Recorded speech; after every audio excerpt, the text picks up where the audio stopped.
Mayong buntag, everyone. May buntag sa Nahitabo na ba sa inyo nga naay nasuya sa inyong kinabuhi o gikasuyaan mo? Pag ikaw may pag ikaw kay magrasyahan sa Ginoo na nadayon masuya sa imo, for example, makadaog ka og motor, brand new nga motor, nalang dayon kay madungog nga kana nga motor kay imong gikawat or imo ra nang giutang.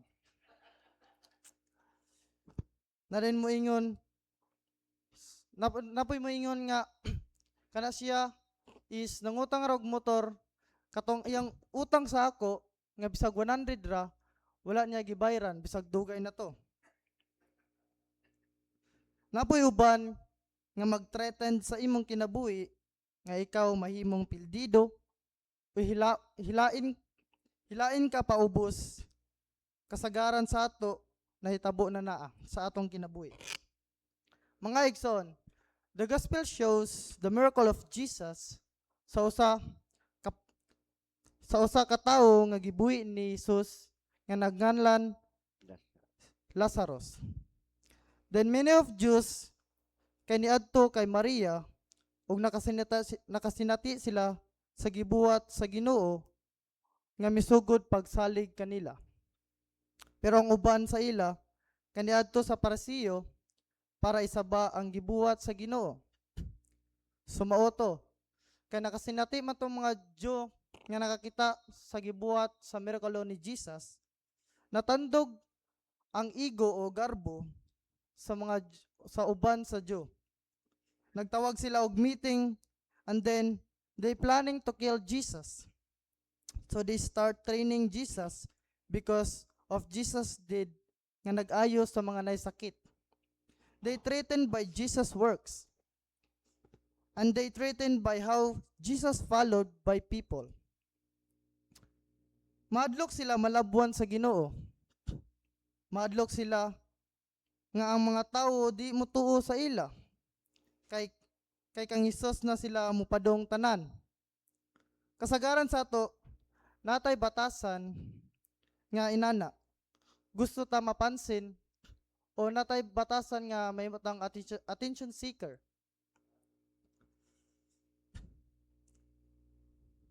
Gusto ta mahimong bida o gusto ta daygon sa tao.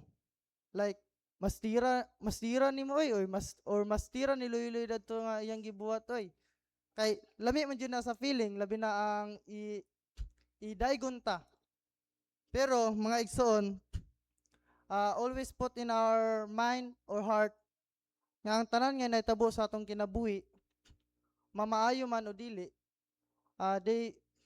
kana nga nahitabo is by God grace and God blessings.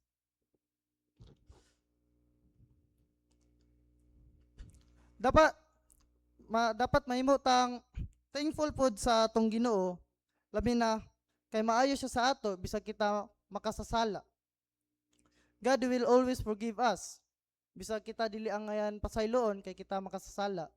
And they will always forgive us and nasya sa ato permente. Mga igsoon, atong itatak sa atong tagsa nga kasing-kasing ang mapauubsanon. Be humble. Never think nga mas taas patas ila. Unsa may pamaagi para kita mahimong mapaubsanon.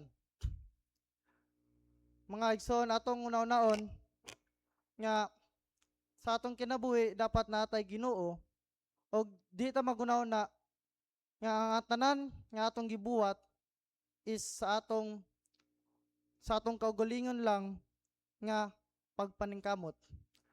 Always nga magunaw na ta nga ang atong gibuhat nga maayo o mga achievement is tabang na sa Ginoo and grasya na sa Ginoo.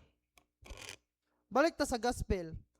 After nila plano nga patyon si Jesus is wala siya dayon didto padong sa public tunga sa mga Hudyo. Nilakaw siya sa rehiyon nga duol sa diserto nga ginganlang Ephraim uban sa iya mga disipulo. Mga igsoon, usahay sa atong kinabuhi, we need to let go someone that can make hurt in our lives. We need to avoid like Jesus did nga wala siya mipadayon dito sa Diyos kay naay negative plan ang mga Diyos sa iya. Unsa may dapat natong buhaton sa mga tawo nga gatretan sa ato